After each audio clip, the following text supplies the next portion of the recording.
Halloween can be so much fun, but for children with autism, it can also be scary and overwhelming. For this week's Ask the Experts, we spoke with Dr. Rick Solomon, aka Dr. Rick, aka the Fun Doctor. He's a medical director of Ann Arbor Center for Development and Behavioral Pediatrics. He's also an author and the founder of the P.L.A.Y project, which is an early intervention program. With more than 25 years of experience, he has some tips for parents to help children with autism enjoy Halloween. His main advice is to be aware that your child's experience may not be your own, but they may feel your excitement and joy. For children with autism, let's face it, the excitement is the experience of Halloween. It's not about getting tons of candy. It's not about how big a bag of candy you can get. It's about like, whoa, look at this. You know, we're walking in the neighborhood and people are dressed up.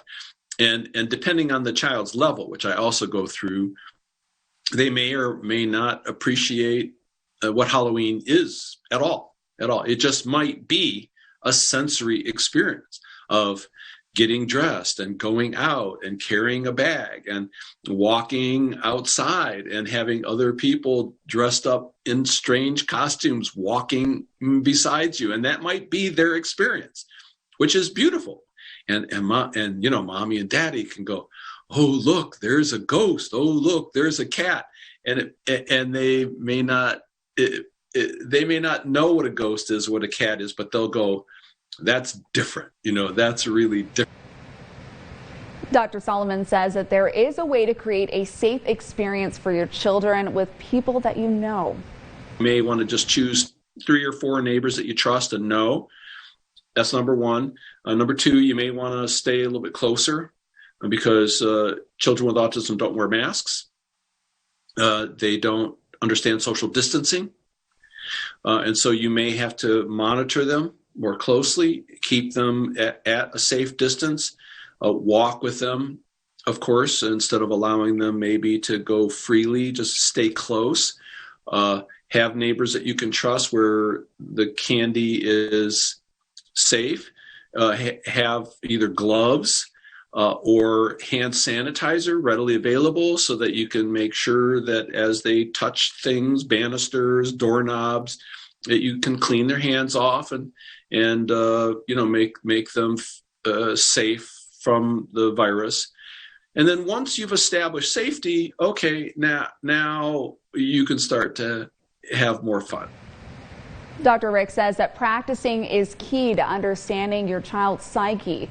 He says children with autism want to keep the world the same, predictable, and orderly. So practicing at home with little trial runs is really important. The parents practice Halloween at home. Get the children dressed. See what that feels like. Try a mask. Maybe they will like a simple mask that goes over their eyes and they look in the mirror and they go, oh, look, you know, you're, you know, the Joker, you know, or you're, you know, Zorro. And the kids go, yeah. And they end up liking it. Put hand sanitizer on and get them used to it. Of course, by now, I mean, they're all probably used to it.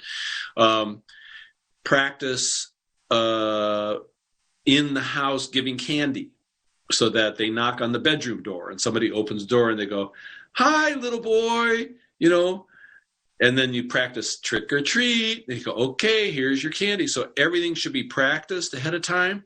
You can even go online and watch Halloween. You can go into Google or, you know, your search engine and say, you know, videos of Halloween.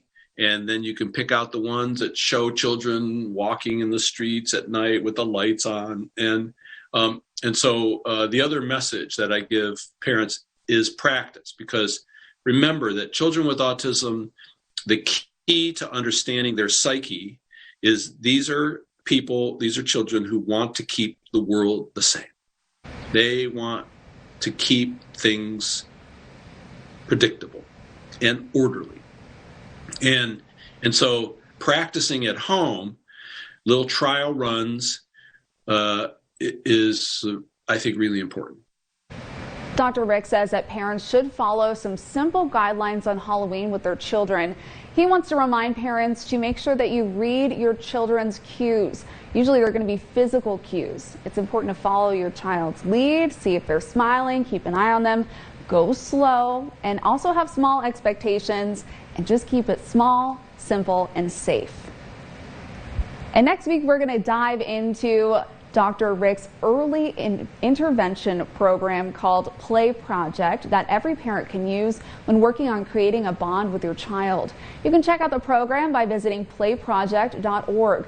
But for more Halloween tips from Dr. Rick, visit yourbasin.com. We'll have a link to his blog, more information on his book, and what you can look forward to next week.